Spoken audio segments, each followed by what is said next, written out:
The Brexiteer referenced a book he wrote 3.5 years ago in which he warned a Leave vote would result in the political establishment doing all it can to thwart Brexit, but his comments caused a heated debate with the radio host on talk radio this afternoon.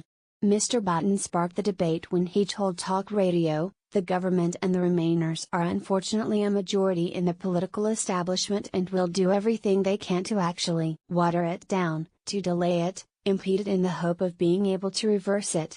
Mr. Batten then warned, "If you look, that's what is actually happening.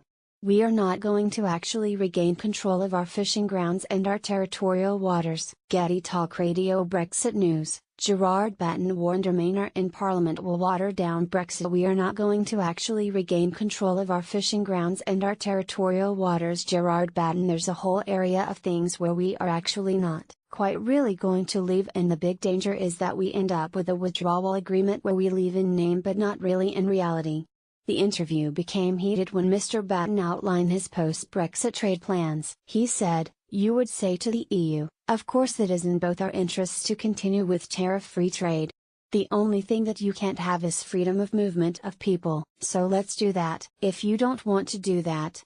But the UKIP leader was interrupted when the radio host said, "So would you throw out all the EU citizens?"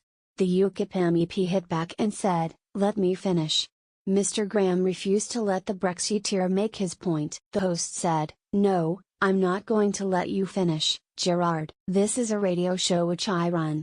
In March, the European Union chief Brexit negotiator Michel Barnier and Brexit Secretary David Davis presented the latest Brexit deal proposal since the end of the first phase of talks in December. Mr. Barnier and Davis described the deal as a decisive step that will lead to the orderly withdrawal of the UK. The pair also agreed the transitional period will last from March 29, 2019, to December 2020, but some issues, including the Irish border, remain unresolved.